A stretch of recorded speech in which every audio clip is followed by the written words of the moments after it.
I'm John from Head in the Cloud, a proud member of the Gonna Geek Network, just like the show you're listening to now. The opinions expressed are those of each individual host.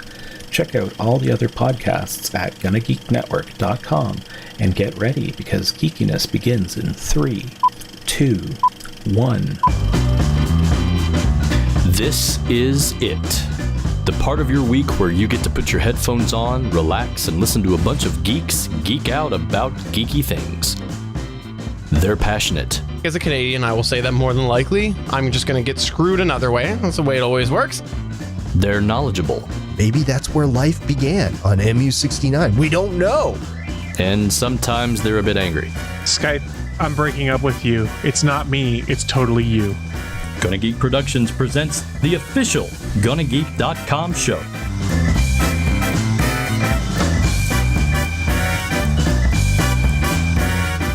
Hello and welcome to episode 202 of the official GonnaGeek.com show. I am Stephen Jondrew, and with me, of course, is Chris Ferrell. I'm here! We also have, of course, Stargate Pioneer. I'm back and better than ever this week, guys. Woohoo! It's time to party. It's time to podcast on GonnaGeek.com show. And also, we have today Sunkast. Steven, we have to go back to the future. You're good, Steven.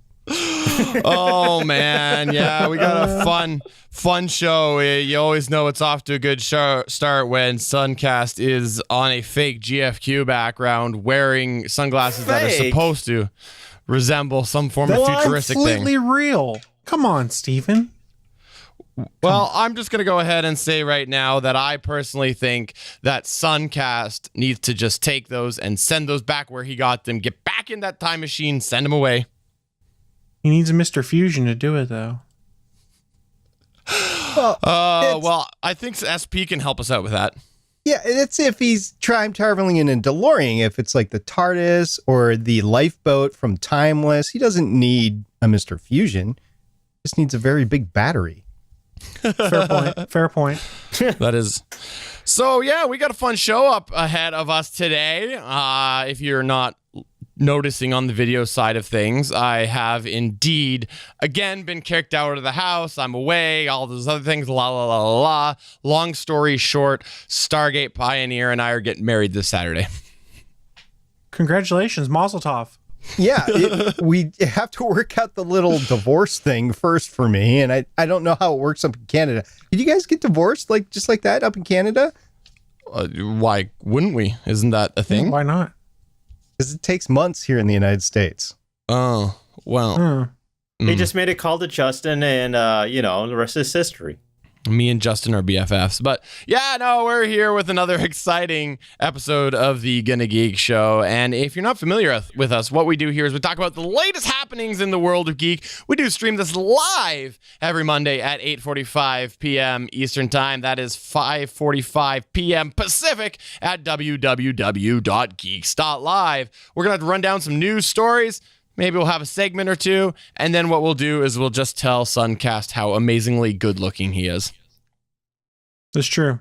We will. SP's not saying a word. He looks a lot better in that set than the person that usually sits there. That's because I'm not popping pills, drunk and bloated, and all that other stuff. Oh man! Wow. Looking for the man bun though. Yeah, I don't have one of those Yet. Yeah, See, exactly. I don't have a bald spot like he does. Is that why the man bun is a thing? Now. That's interesting. Is that like the modern comb over? Instead of a comb over, you put a man bun right there? Is that what happens? Apparently. It's what we learned on Sunday, is that the man bun is to replace the bald spot. Well, on that note, let's go ahead and move on to the news. Here we go.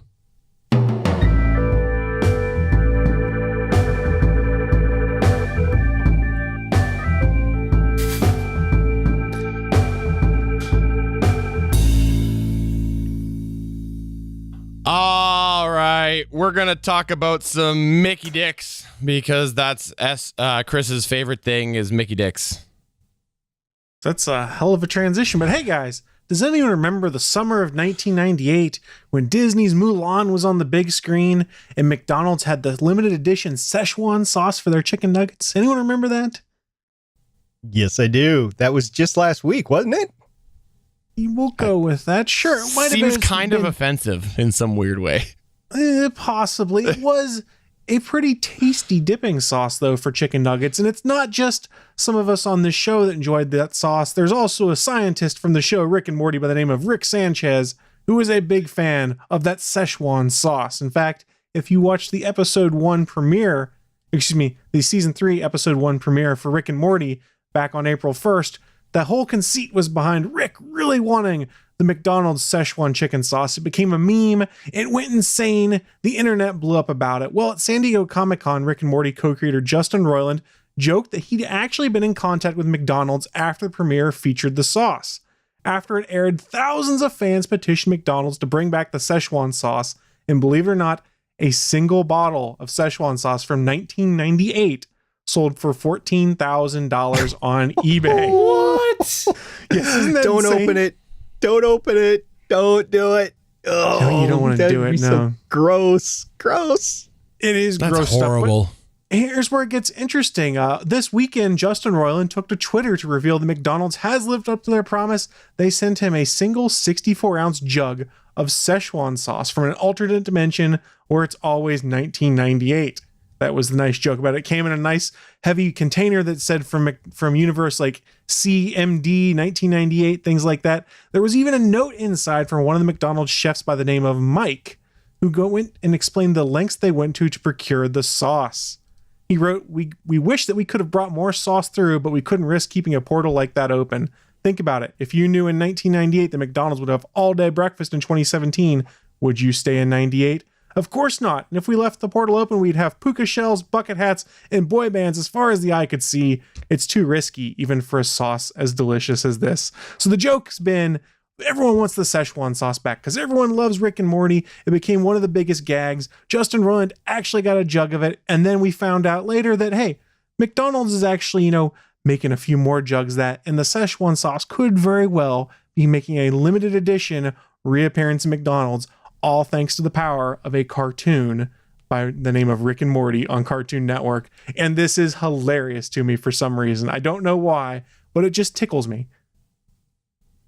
Did you just say Rick and Morty tickled you? Was that what you just said? The sauce gag tickles me. Or was that McDicks tickled you? I'm trying to figure this out. Hey, yo. So I do know that McDonald's has a special testing kitchen which they can whip up any sort of thing from time to time. And of course, they have rapid prototyping for reasons of showing in commercials and stuff like that. So I actually believe that overnight they whipped up a bottle of this stuff from the recipe from back in 1998. So I think this is real, guys. I think we're going to go ahead and get some Szechuan sauce. So Justin Roiland legitimately got the bottle of it. And then McDonald's had posted, they were tweeting about it a little bit on Twitter. And I don't know what's happened past that, but they're basically hinting at the fact that when the season premiere or the real season premiere started last night at 11:30 Eastern, they'd be doing more giveaways and things like that for it. I wish I could say I checked Twitter to find out what happened, but I haven't watched the episode yet. And I'm too afraid of spoilers to see how the Szechuan sauce saga ended with McDonald's. Well, obviously the way that it ended is with Chris being tickled by the McDicks Szechuan sauce. That's the way What? That's the way it ended. I'm so confused. As you should be. Yeah, because you were roofied. Do I still have all my organs? No. Oh. Steven, I think you're Saucy McSauce face right now. Am I? Oh, shoot. Let me wipe that off. Sorry. I mean, this is interesting in the sense that McDonald's has actually come a long way in terms of like social media marketing, and they're all about this social media stuff now. Fun fact, McDonald's is actually, or at least somebody associated with McDonald's corporate is actually a big fan of the GFQ podcast Mad Men.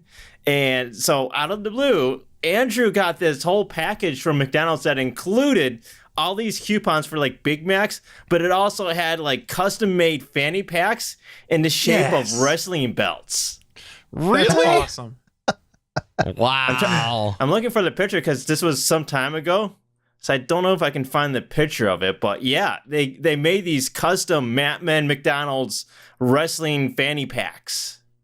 I mean, that's specifically the way for Andrew. That's the way you've got to succeed in a lot of this stuff, is when something lights a fire in social media, you've got to capitalize on it. Look at the Wendy's Twitter account that's like ridiculously savage on stuff. Remember that kid that's like, how many retweets do I need to get for free nugs? And like, if you get 1 million retweets, you get free chicken nuggets. And the kid got 1 million retweets on his request for free chicken nuggets. So they're like, here's free nuggets for a year. The kid actually set the Twitter record. He beat the Ellen DeGeneres Emmy photo. He beat that. Yeah, I mean, it's ridiculous. Some of the actions you see these companies taking in social media, they're finding great ways to capitalize on this excitement. Who would have thought that a gag on Rick and Morty about Mulan Szechuan sauce, and I don't want to ruin the whole concept of the gag, but who would have thought that that would then spark this whole thing with McDonald's being, okay, here's Szechuan sauce. Here, let's tap into this fever behind this cartoon and get people really excited to go back to McDonald's. Because let me be honest here, I haven't been excited to go to McDonald's in years. And now I'm kind of like, you know what? If they bring back that Szechuan sauce, I want to go support it because the gag is that funny. I just posted a link in the chat room that has a tweet that we sent out about the McDonald's stuff. Well, you know, sometimes when you get to be a popular podcast, you get stuff sent to you unsolicited, and you know you've made it then. Yeah, especially the 2017 GMC Sierra 4x4 I have out in the driveway right now. Thank you, GMC. All right. Well, let's get off of the topic of Rick and Morty and a gag and McDicks, and let's go ahead and move on to Wubba Lubba Dub Dub. Skynet. And that's right. That's the fact that Skynet is real. That's right. If you are afraid of artificial intelligence, well, look no further, because if you're also afraid of Facebook, look no further too. The two of them are working together. You take a little AI, you add a little bit of Facebook, you put them together, and you abandon the project very quickly because they made their own language. That's right. This happened. Facebook was trying AI for some stuff, and next thing you know, you actually saw the AIs making their own language, and they decided to do this. Apparently they dug into it because they found that English just is too boring, essentially, and it's not effective, as well as the fact that there's no reward that is usually part of the whole AI structure. AI usually works to get rewarded. So there was no reward. So they decided that they were just going to go ahead and make their own language. This actually happened with artificial intelligence stuff that Facebook was trying. And that is creepy, because if they make their own language, we can't understand them. And then we don't understand the plotting and the murders. It's like if you have a household full of toddlers, they make their own language up. You can't communicate back and forth with it. You don't understand what they are plotting against you, and it's really creepy. So I can see this when you have a bunch of 2-3-year-old AIs, computers that are. Can I just point out for a second here that I made a comment about AIs plotting murders in another language, and SP referenced that to kids making their own language? Are you trying to say that your kids plotted your murder? I'm pretty sure that kids have plotted my murder before. Yeah, it's been in some unknown language that I can't understand. They're in fact currently plotting his murder as we speak. There's a whiteboard and they're drawing on it. If we do this, if we cut this wire in his chair and make it a little loose, he'll lean back and then go, ah, and just keel over and fall. I almost fell while I did that, though. This is all my doing because I really still want to replace SP on this show. You tampered with the Facebook AI so that they would plot his murder so that you could take over. So yep. Sunkast becomes the new SP. Who becomes the new Sunkast? I think that's just naturally going to be Andrew Zarian. For those listening to the audio podcast, SP is brandishing a knife at us right now, and I'm concerned. I'm not brandishing a knife. This is just a handle right now. For the purposes of YouTube community guideline, he is simply displaying his most recent purchase. There is no implied threats whatsoever because we would not want to violate YouTube community guidelines. Nope, there is no threat. None whatsoever. until the stream turns off. You know what? It's a matter of time. And I was watching something that apparently Elon Musk is saying, like, what we have to do is take AI and basically meld it with the human mind, because then we can actually keep ahead. But this just goes to show, if Facebook is working on AI and their little rickety rackety AI can make their own language, where are we headed? So Elon Musk says that we need to have RoboCop. Pretty much, yes. That is essentially what he's saying. Yeah. Sweet. Oh, it's who just are we gonna creepy. put in the armor? Who's going to make that sacrifice to be RoboCop? 1, 2, 3, not me. Not it. Sunkast. Well, you are in Michigan, Sunkast. Yeah, right there. Oh, it is just creepy. But yeah, I had to share that. That's just gonna freak me out. And you know what? This is all just AI right now. We're not real. The AI just got shut down. That's what that silence was. But let's go ahead and move confused. on to our next news point, which is about NASA unveiling 2018 launch targets. Yeah, it's going to be a long wait for lunch for NASA. They're going to have to wait till 2018. Obviously, the current administration isn't really moving forward with goals for the space administration. So they're just going to have to wait a bit for lunch, basically. That's what that is. No. What we're talking about is NASA unveiled at the ISS R&D conference a couple weeks ago. They announced at least for now, the target launch dates for private spaceships that are being built right now by Boeing and SpaceX. This is due to a Space News article by Jeff Faust. He's a space news writer.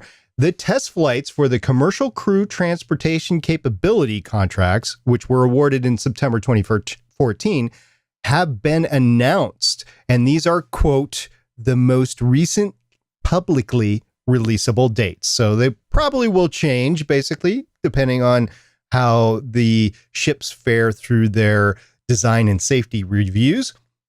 Now, Boeing's CST-100 Starliner anticipates an uncrewed test in June 2018, so just less than a year from now, with a crewed flight in August 2018, so basically a year from now. So way to go, Boeing. We're looking at a year from now until we get another crewed space.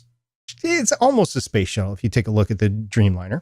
And then in SpaceX's schedule calls for an uncrewed test in February 2018. So that's like in 6 months, folks, followed by a crewed test in June 2018. And for that, I just have to say, this is Elon Musk saying #first. There you go. We'll see if he actually makes a February 2018 launch. Now, Chris Ferguson, who's currently the director of the Starliner Crew and Mission Systems at Boeing, said during a July 20th panel at the ISS R&D conference that an upcoming milestone is the selection of both an NASA astronaut to fly on the crew flight test along with a Boeing test pilot. Whereas Elon Musk over on SpaceX commented on minor, quote, technical bones of contention, unquote, on unspecified esoteric issues regarding SpaceX's relationship with NASA on the manned program. So yeah, there's a little bit of tension between SpaceX and NASA. I think a little bit has to do with safety. And let me tell you a little bit more about that for SpaceX. Just give it a little context. So SpaceX first Falcon Heavy launch has been announced for November. This is the big version of their rocket, which can take their Dragon capsule to the moon and to Mars. We've been talking about that for a while. And Elon Musk said, well, there's a, quote, real good chance, unquote, the new Falcon Heavy rocket won't make it to orbit during its maiden flight. Okay there, Elon. Definitely stating that you're pushing the envelope, that you might be going around some safety margins, and that you just are trying to get it up and go, which is important, by the way, for a company to press forward versus the way the government has been forced to take safety precautions. But let's not forget, space travel is dangerous.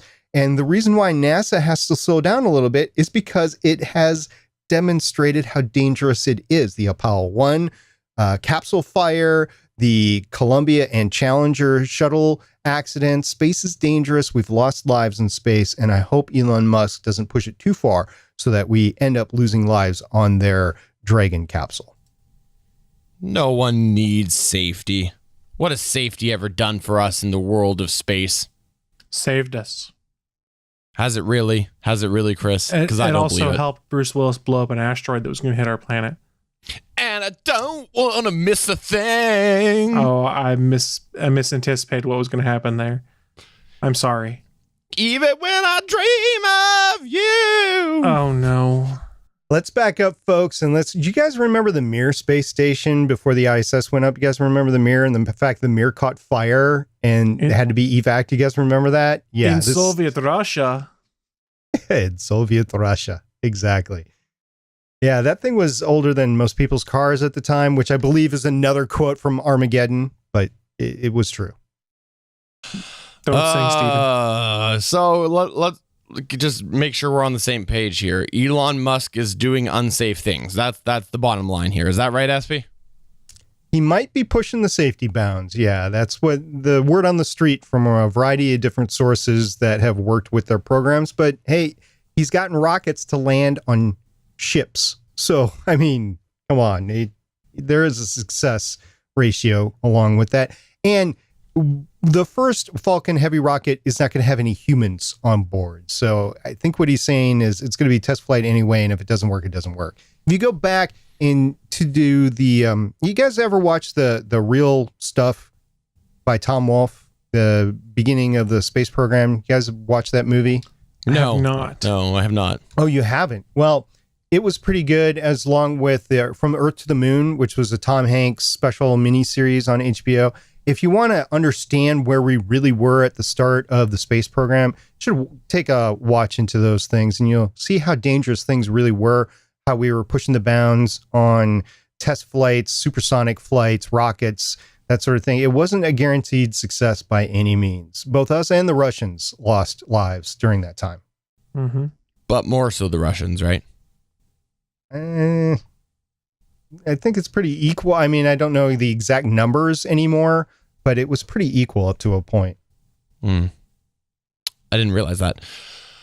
All right, well, let's move on to the next news point, which comes from Sunkast, because he's going to talk all about how Stargate Revival will also eat lunch.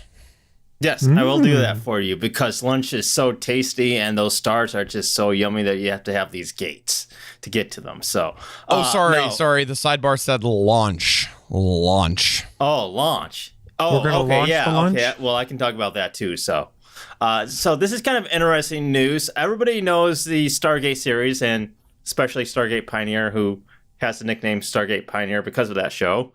I just got that. I never got the connection till today. Wow.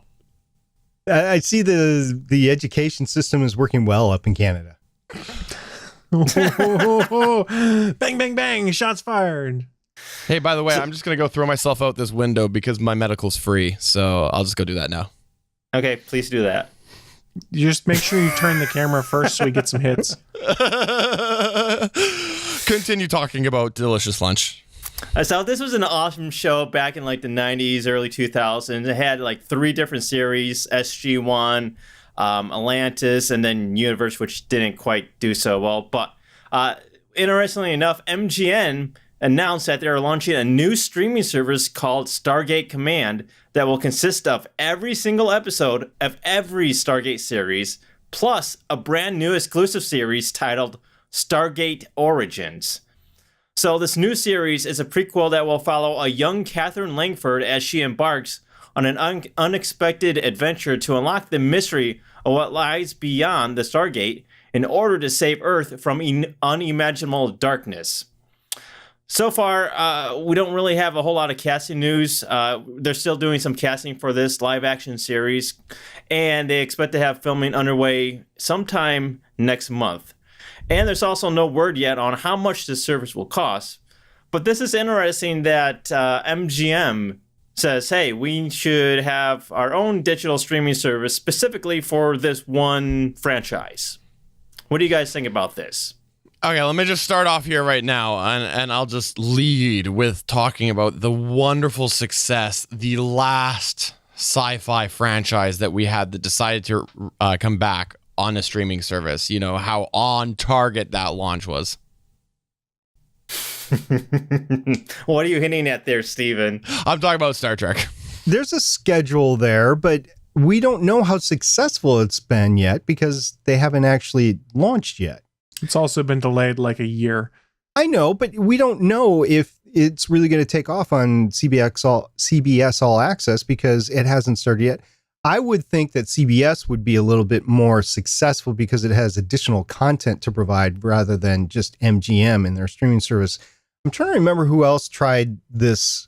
Like BBC tried it, but it was more than Doctor Who. I don't think anybody's just tried it with one property, with one series before. It's always been in a conglomeration with other things. Are they going to do like James Bond in addition to this? Maybe, I don't know.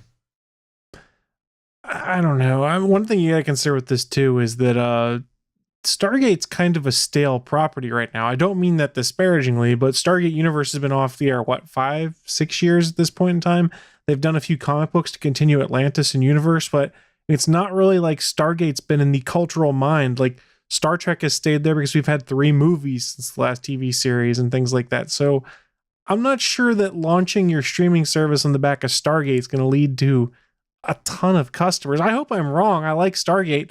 I'm not really so excited about this theme for Stargate, which is, it's all about finding the gate and no space travel and stuff like that, presumably. But if it means I get more Stargate later, I'd be intrigued. But much like CBS All Access, I'm not going to buy another streaming service just to watch one show. I'm not going to be that guy that you leech the money off of so I can watch one show with you.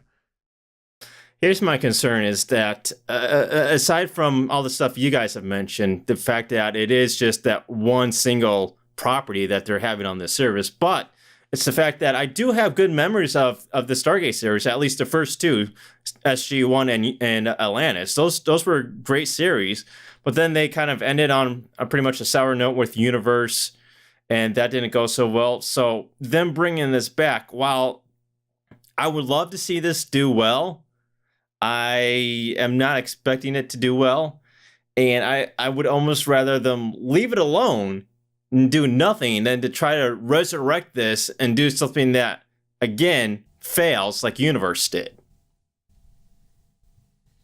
Yeah, I think that it's really weird to just do a subscription for one. Like, I think that you're almost at the point of doing a series that you're just selling directly. And that's the thing. Like, people have done that, you know, usually it's smaller production companies, but I think it's really odd. So here's how you sell it. If you want it to be a Stargate service, put the entire back catalog of all of the Stargates on there. SG-1, Atlantis, Universe, the crappy Saturday morning cartoon they had for a while. Put all of that on there, and you can have access for your flat fee of, say, $6 a month to the entire back catalog, plus this new series we're doing, plus some kind of exclusives and things like that also tied into it. That might be a way you get people to come on board, because like, hey, everyone keeps telling me I should go watch Stargate instead of shelling out all this money on a bunch of DVDs and Blu-rays. I can just sign up for this and I can watch there, because I don't think Stargate SG-1 or anything like that is streaming anywhere right now. It used to be on Amazon and it used to be on Netflix at one point in time, but I'm not 100% sure it's available anymore. Yeah, I've got all the DVDs, but there's a similarity that I want to bring up here. I tried the Marvel All Access, or what is it, Marvel Unlimited for the comic books, and I found that I didn't have time to read through everything. It's a great service, and if I really wanted to delve into the history of Marvel Comics, I would. It doesn't have everything. Like, for instance, on Legends of S.H.I.E.L.D. Longbox Edition, Adam was covering the Secret Warriors run, and not all of those issues, even though it's a 5-year-old series, not all of the issues were on Marvel Unlimited, and I would have had to have gone in and buy the individual episodes anyway, which I ended up doing in order to cover them. But that's just an example of an unlimited service that didn't work for me because I didn't have time to use it. This is the day and age where I have a lot available to me, and I will go out and search for the best stuff for me. And I don't think that this is going to be worth the dollar amount to go search for it. And sorry, guys, I need to eat crow. All of these Stargates are available on Hulu right now. I found out after a quick Google search. So I guess if it came down to, you can either pay your $9.99 a month for Hulu plus all the other stuff that's on Hulu to watch Stargate, or pay your anywhere between $5 to $10 a month just for Stargate plus a new show. I'd probably go Hulu. Yeah, I could kind of understand if they had something currently popular, but, you know, like, for example, The Walking Dead. The Walking Dead has a whole lot of other extra stuff there that they do besides just the TV show, but that's also been on the success of the TV show. Right now, there has been nothing successful in the Stargate series and the Stargate universe for several years now. Pun intended. Yes. Oh, I have to question the leadership and the executives at MGM right now. They're not making smart choices. They successfully resurrected the James Bond series, so that's great, but they're just not capable of doing anything right now with Stargate. I mean, I like this prequel. I mean, if they don't have a lot of dollars to throw into space CGI and stuff like that, if they just want an Indiana Jones type deal, finding the gate back in whatever it was, the 20s or 30s, I can't even remember anymore. I could see that. It's a low budget production. But who cares? I mean, the thing about Stargate is it's fun because of all the aliens, the space adventure and things like that, and going to other worlds. Okay, I'm going to have an Indiana Jones version of Stargate. I'm not going to get my aliens. I'm not going to get my other worlds because the Stargate's buried when she finds it. So nothing's coming through that. So maybe there'll be some archaeological finds of Goa'uld stuff, but meh, I don't care. I want aliens. I want space adventure. You know what we should bring back? We should bring back Farscape. That's what we should bring back. I'm all for that. I thought he was going to say the Cape just to screw with me. That too, but I just think that this is a odd decision and just desperate to try to make some form of money, which I don't know that they're going to be able to. But before we move off of this news point to our extra section, we got to acknowledge the biggest success, though, of this Stargate possibility here is the fact that in our chat, as we were talking about it, we had Albert Sims say, only, quote, Stargate I know is Stargate Pioneer. Bam. See, I'm the ambassador to the Stargate universe for the masses that haven't checked out the 17 wonderful years of Stargate TV. By the way, I'm just on the MGM Wikipedia page. So yeah, I know Wikipedia, but I'm looking at the MGM series. They have some winners. Fargo, Vikings. These are in collaboration with other people. But if they want to bring in some of those series into their streaming service, I think it would be a lot more successful. Yeah. So let's just go ahead and just call this a bunch of poo. Sadly. Patent pending. All right, moving on to our extra section. Guess what? Chris is going to tell you all about how the iPod is basically dead now. Oh, okay. I guess I am going to tell you guys about that. It's a good thing I read that story earlier this week on The Verge and a few other sites. So if you're a long-time music subscriber or listener to of digital music, you've probably had iPods in the past. You had your iPod Classic, which got discontinued like 2 years ago, but it's okay because you still had your iPod Shuffle and your iPod Nano you could listen to your music on until last week when Apple said they were discontinuing the Shuffle and the Nano. Is it a big deal? Probably not, because things like cell phones right here have cannibalized the MP3 player market. Most people just use their cell phones for everything. So guys, is it really a big deal that the only MP3 player left in Apple's lineup is the iPod Touch, which is basically a glorified iPhone with no modem in it? For people that can't bring in high-tech sound devices into work, it is a big deal. But that market is so slim, it's so small, that I understand what Apple did here. I do use an iPod Classic still. I do use an iPod Nano in the gym. I could easily switch over to my phone for that, though. So more and more I've been listening to podcasts. It's podcasts, not music for me, on my phone versus my iPod Nano when I can, but at work I got to bring in my iPod Classic. And to me, this just is closing an era of where I can do that. But I'm a special use case. I get that. And I think you're right, Chris, that most people just use their phones now, which is great, by the way, because that means podcasts are available to them there too. The only thing that I got to say is that I always hope that there is some option for something like an iPod, because there are situations like you don't want to give your kids maybe a phone if they're too young or whatever. Like I think there is a reason for them, and there's a good use case for them, but the thing is the market's not there, so you kind of got to narrow it down. The days are gone where somebody like Apple can offer like 6 different iPods and sell them all. You got to hone in what is your one offering basically. So I think what it comes down to is the cost of those Apple products is high. And when you go and look at the MP3 player shelf at Walmart or Best Buy or Target like that, you find a lot of inexpensive 8 gigabyte, 16 gigabyte, sometimes 64 gigabyte, which is not huge in the grand scheme of things, MP3 players that cost like $10 to $30. They're basically disposable. If you lose it, who cares? If you break at the gym, who cares? Whereas an iPod Nano was still what, $100, $150. A Shuffle was $50, $60 with no screen, so you couldn't tell what was coming up. The money wasn't there for Apple to be like, let's keep making this, because the low end market's already dominated by people that have basically just made dirt cheap MP3 players.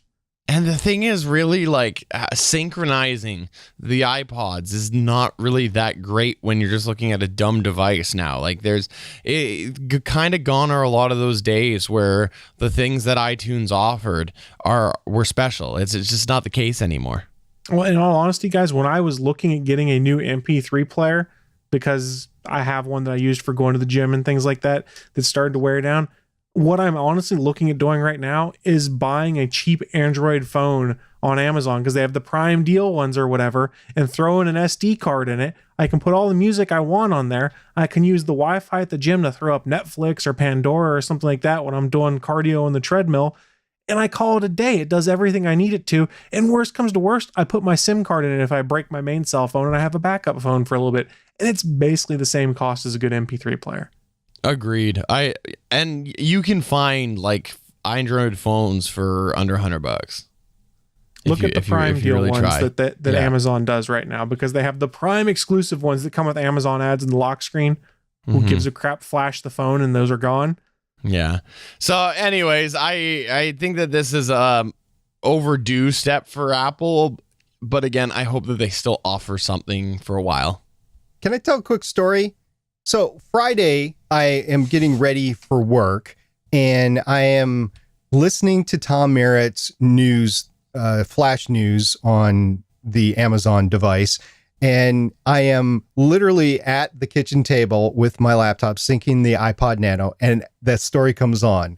And my wife just looks at me like, wait, isn't that what you're doing right now? I'm like, yeah, I've got my iPod Nano right here. So yeah, Tom Merritt was the one who told me that the device that I was holding in my hand was canceled. So Tom broke your heart is what you're saying. Did you tweet him and tell him that? No, I did say that I heard the news while holding my iPod Nano, but I didn't say Tom was the one who told me. So I'll have to tell him that. Sunkast, do you care to do your best, Tom Merritt? No, nobody can do Tom Merritt as Tom Merritt, so there's no even trying there. For the audio viewer right now, Sunkast has changed his background because he's got like 1,000 of them to Tom Merritt's background. No, so. Sunkast went to Los Angeles while we were talking, and is literally sitting in Tom Merritt's studio right now. Has taken it over so that he can do the GonnaGeek.com show. And Sunkast, we appreciate it, and please thank Tom. Remember, I've got all those time traveling devices, so. It's true. Wibbly, by the way, before we move timey-wimey. off of this in the chat, we should just go ahead and give another shout out to Albert Sims, because he has proven that Chris made a very valid point. He goes, a few times I listened to podcasts / music away from home. The cheap Philips branded MP3 player I have still works fine, and it was less than $40 when I bought it. Yep. But that's going to go ahead and wrap up our news, kind of.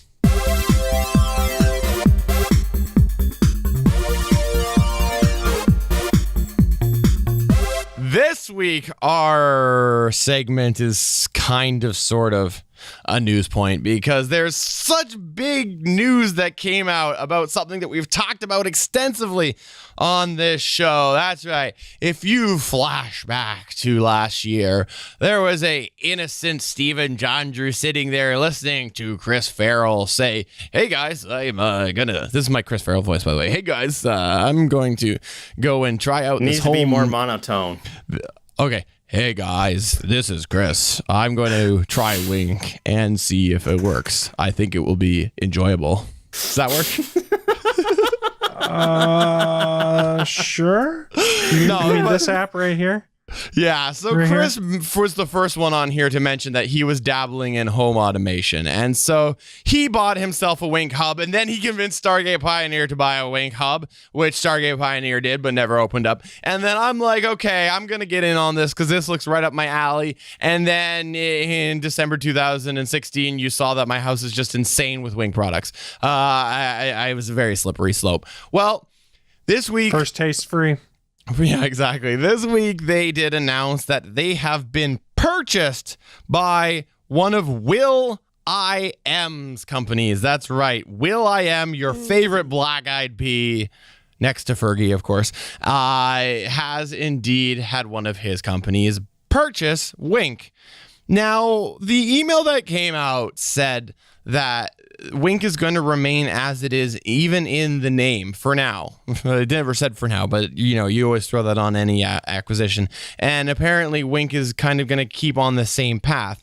So I'm a little confused here because I'm not sure what the intention would be for them to buy it if Wink is just going to stay on its same path. I'm not sure. Did will.i.am have a lot of products, Wink products, and he's like, you know what, I can get them for free this way? Is that why he did it? Maybe. I think they're trying to find a product that doesn't suck. If you go and look at the portfolio of products that will.i.am has put out there, not so great. Some crappy Bluetooth headphones, some other like sort of a smartwatch, but not a watch. And then there's Wink, which while I'm a customer of Wink, it's arguably not the best home automation service out there. It's just, it was cheap and it got me involved in it to begin with. Now, I want to ask a few questions about this. Now, when Chris and I were talking, he said, well, that's a risk that you take about being an early adopter, because my instant mind goes to like, what happens if something changes and I lose all of these products? I got quite a bit of money invested in it.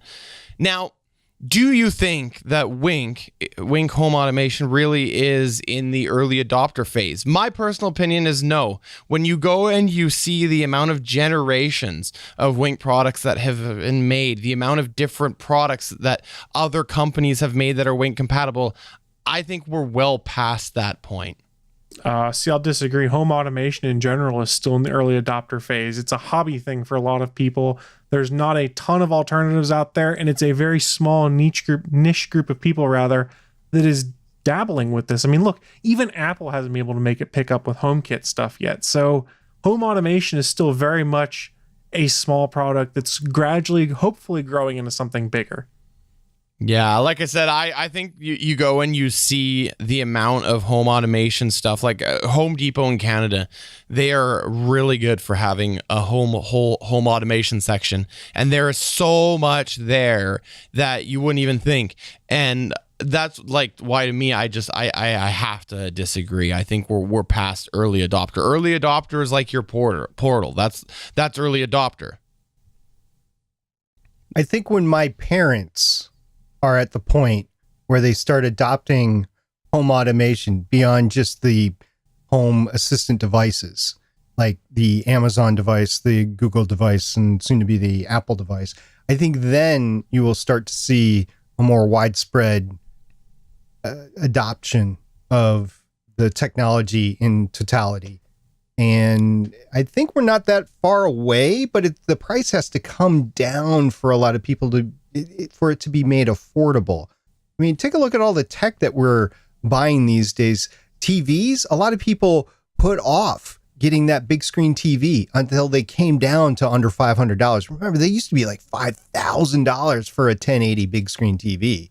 Now here's it's the thing, $500. though, SP, with price wise, you look at an LED bulb that does these features, like a dimmable, right? Like a dimmable LED bulb, and you compare it to some of these generic brands that you can get that are Wink compatible, and you can get like a $14 Wink bulb, and to get like a proper dimmable LED bulb up in Canada, you're looking at like $9. So it's not just the bulb though. It's the hub, and it's these people trying to figure out how to use the apps that go with it. So it's not just one thing. There's several domino effects that have to occur. They have to have a smart device in the home or multiple smart devices in the home. They're going to have a hub. They're going to have to figure out how to link everything up. So it's not for the older generation. Remember, you and I grew up with technology, but you go 10 years, 20 years beyond me, and you have people that grew up in the horse and buggy era.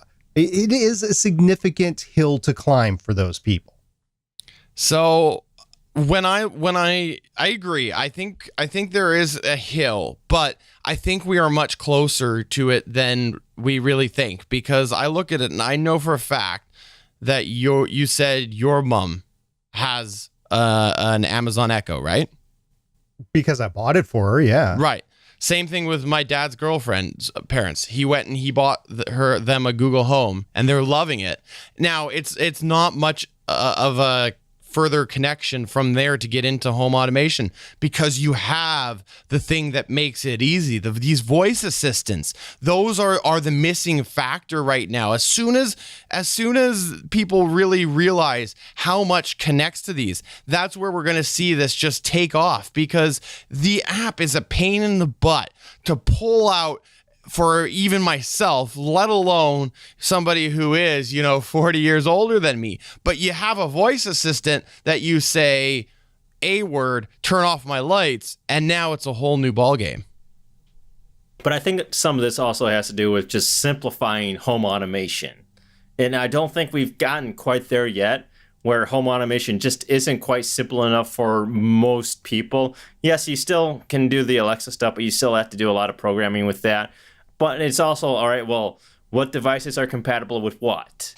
And I think that has to do with a lot of it. Yes, Alexa has made that, sorry for using that word, because I know I just triggered everybody's devices, but subscribe to the GonnaGeek.com show.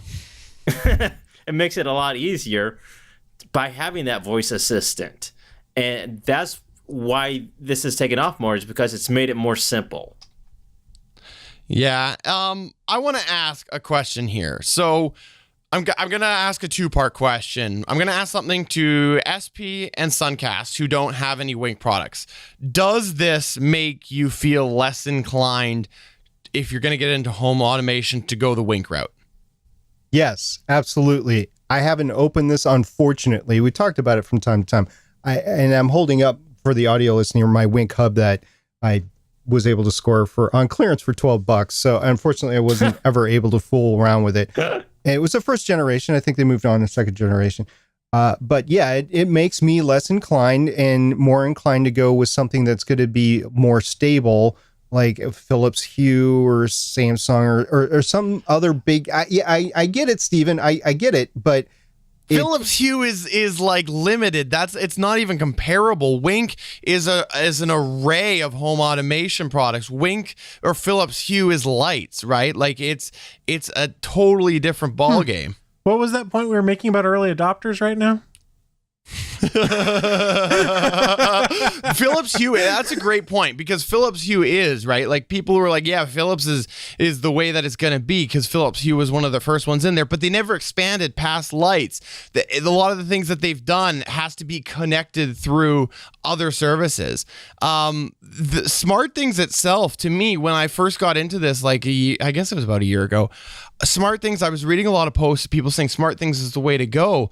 But aside from a couple things, small things like where Google Home launched with Smart Things, there's been a lot of people saying that Smart Things is stalling too. They're all stalling is the argument when you go and look at it. As someone who's been dabbling and trying to come up with alternatives, the home automation market is stalled right now. There hasn't been that next great new thing to come in and make people say, oh, I've got to do this. There's been tools such as Amazon Voice Services products, Google Home products, the upcoming Apple Home kits and hubs that you can get in an Apple TV and things like that. But There's nothing there that has made it the must-have. We have to have this. The standard isn't there across things. Because remember, some things are Z-Wave, some things are Zigbee, some things communicate over Bluetooth. This is my exact point.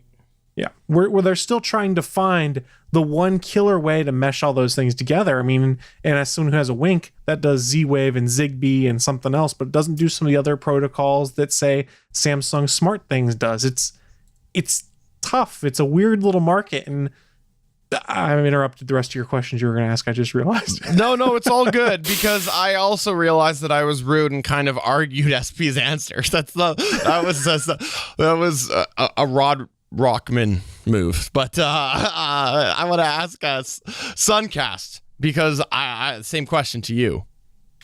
I think my biggest problem is who purchased Wink. I think there could have been other companies that could have purchased Wink and could have done better. I mean, you could have been having a company like Google buy that, and you would have known they would have at least taken that technology and done something with it, or at least utilized it in other Google products eventually in the future. But with will.i.am, or whatever the heck his name is now, because nobody really knows. Did you say will I die, by the way? Is that what you said? No. Oh, I thought you did. Will.i.am. And he's somebody that I just don't see having the best ability to carry the company forward. Look at his company and look at his presence in technology. They don't have a product that's been successful. Right. They have a product that's been average. I know that will.i.am is one of those guys that is into technology and loves technology, but that doesn't mean that he's capable of purchasing these companies and taking these companies forward into the future and making them prosperous. No, that's a great point there. And as Stargate Pioneer in the chat says, well said, Sunkast. If Steven hadn't interrupted me, I was going to bring that up next. Which, again, I apologize. I shouldn't have interrupted your answer. You're just passionate. I agree, though. I think the will.i.am thing is odd. And my personal... And again, this is my personal opinion, and do not take this with any, like, I should go out and, change my financial stocks based off this. I think that we don't I honestly think that this is going to be an interim owner of Wink. I think that we've got like a couple of years and it's going to go over to somebody else, if that. I've seen this sort of thing happen before, where it's like one person comes in and they buy it and they're like, yeah, we got all these plans, and they're like, wait, this doesn't fit in at all, and then it goes over again to someone else. So it's interesting when you go and look at the financials of it.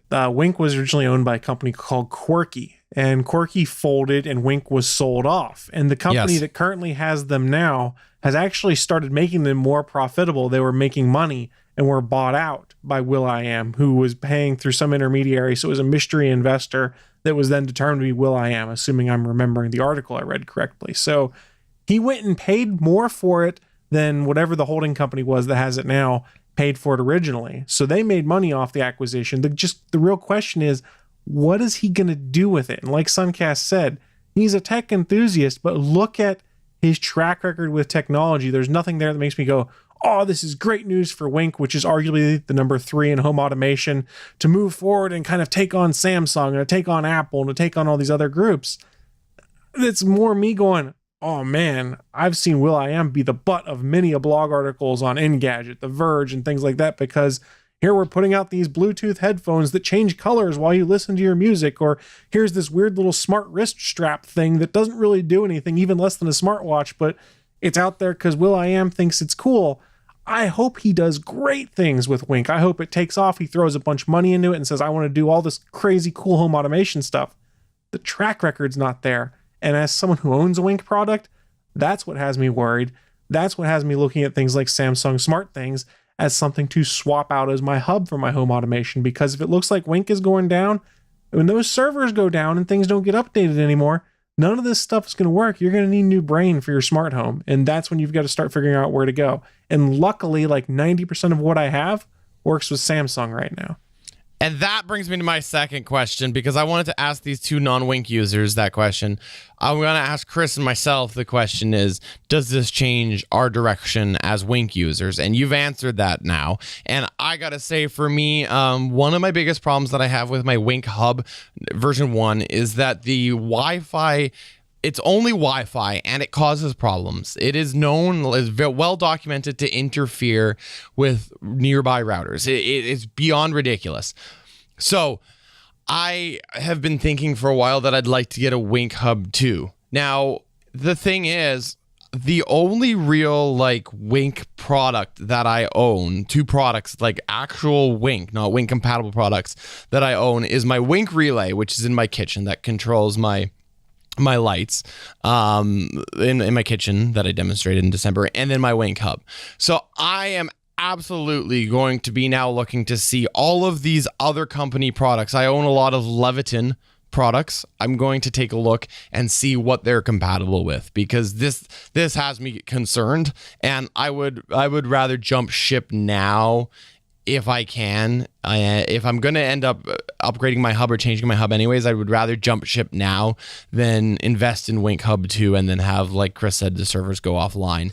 I just hope that they're compatible, because if I load my research and I find they're not compatible, I have a lot of packaging. I might go to Home Depot. I look at it as a wait and see approach right now for me personally. I'm not going to jump off the Wink train, but I'm certainly not going to buy any more Wink specific hardware or any Wink specific hardware that only works with that home automation service. Yeah, and that's the thing that I don't know enough about, because like I look at it and they go, it's compatible with Wink. Now, is it marked as that because like that was the go-to for a while, was Wink? And do they actually work with other products? I don't know. I genuinely have not looked into this yet. Chris, do you know, like if it says Wink, is there a chance it works with SmartThings? Yeah, I mean, you have to go and look at it. Like most of the light bulbs and stuff I have, which is the bulk of what I've bought, I purposely bought them because they work with multiple home automation hubs. I haven't bought anything like you have that touchscreen control panel that Wink puts out. Yeah. That's not going to work with a different home automation product. But most everything I've bought, including my Amazon Voice Services device, my Logitech Harmony Home Hub, and things like that, those will all work via the current hodgepodge connections I have, either putting everything through IFT or putting everything through the Wink Hub. So worst comes to worst, I can always go and do everything through the Wink Hub. Rather the Harmony Hub. I just don't want to, because that's even more or even less feature rich than Wink and the other products out there. And you can only link one Harmony to your Amazon account at the time. I mean, That's okay. Yeah, I've got 4 in the house, but holy crap. Yeah. That's a lot. Actually, and I've got 1 in the box that I'm going to install too, so that'll be a total of 5. But I might have another one too. I can't remember. Oh my God, they're growing. They're multiplying. Anyway, the detriment is you can only link 1 to your Amazon device. Yeah, so it'll be interesting to see for sure what happens here. Again, I'm slightly concerned. I got to do a little bit of research myself. This definitely has me doing some more research.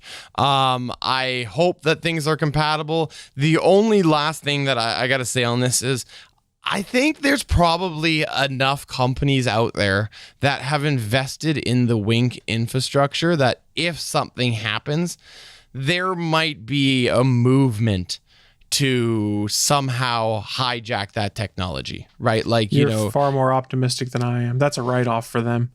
I don't know, because I think that there's like, when you look at some of the ways that routers have creatively been doctored, I think that there is a good chance that somebody could go and make it so that you could still tie into the Wink Hub. But routers are things that operate on one standard.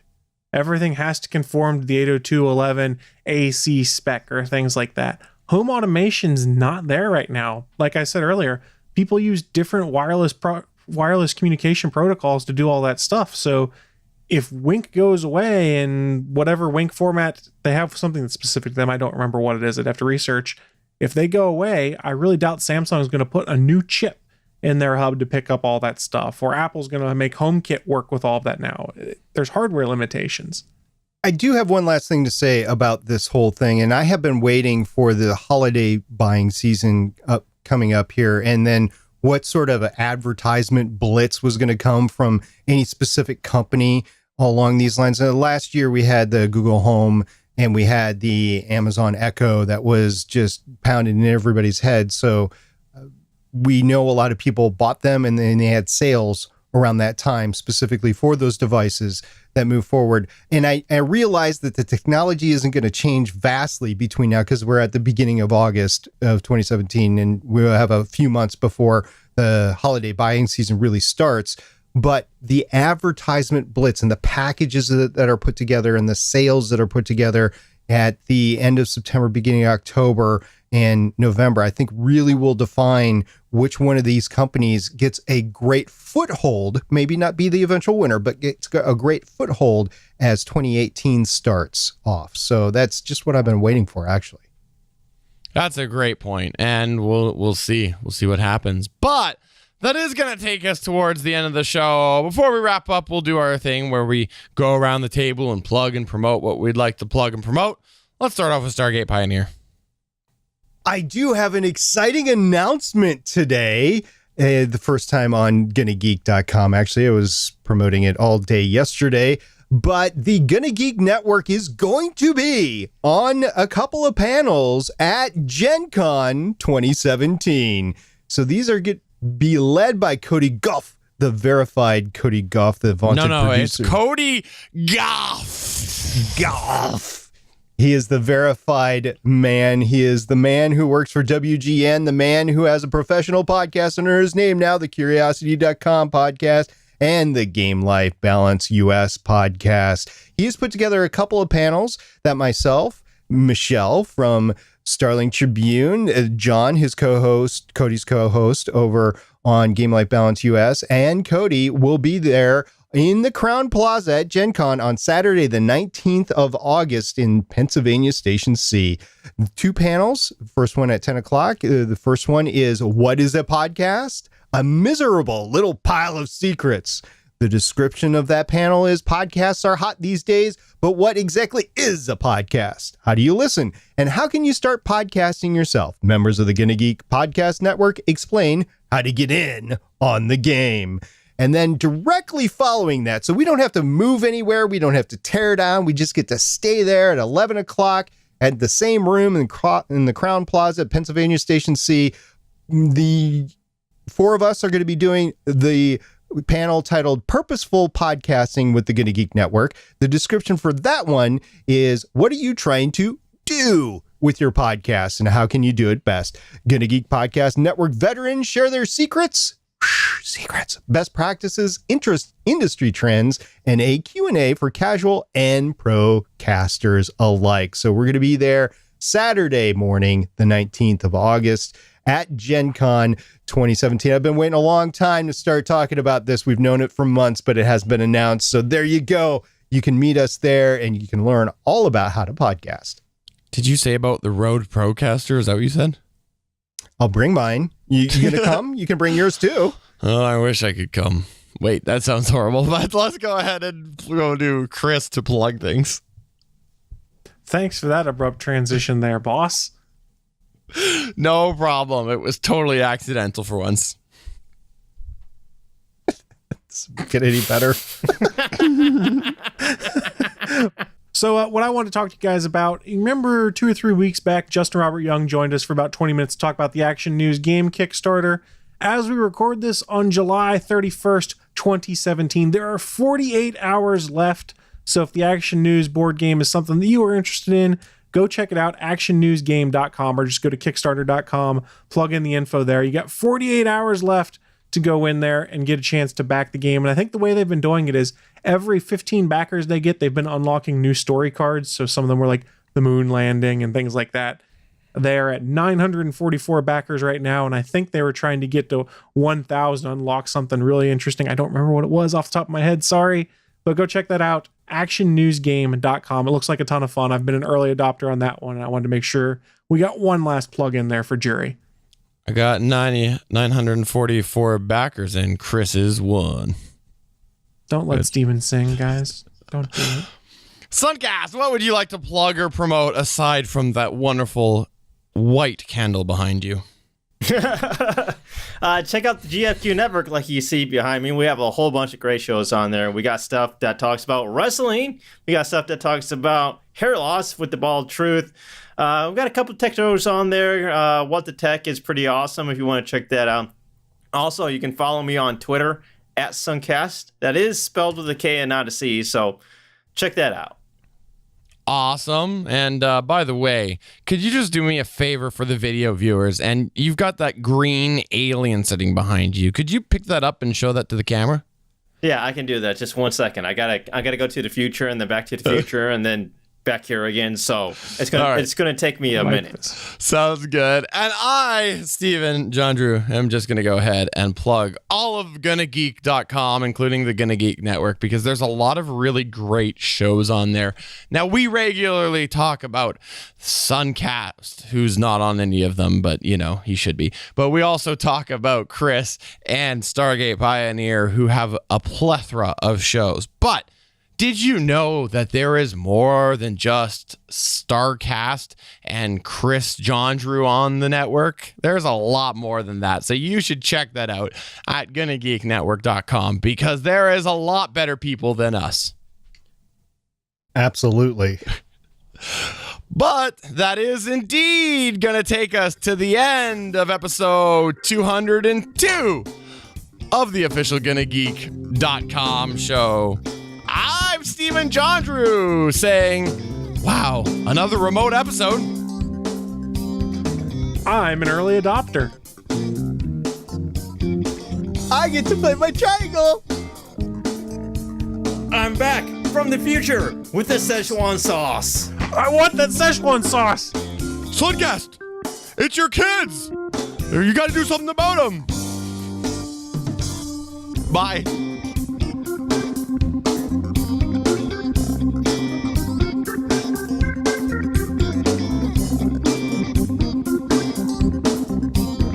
Thanks for checking out another episode of the GonnaGeek.com show. If you enjoyed it, please give us a 5-star review in iTunes or a thumbs up on YouTube. We encourage you to send your feedback by email to show@GonnaGeek.com. You can find our entire archive at GonnaGeek.com/show. And while you're there, why not check out all of the other geeky content on the Gonna Geek Network? Want to chime into our live chat? Join us Mondays at 8:45 p.m. Eastern at www.geeks.live. The music heard on this show is by Kevin MacLeod of Incompetech.com. This show was produced and edited by Stephen Jondrew of Gonna Geek Productions. Thanks again for joining us, and we'll see you again next week.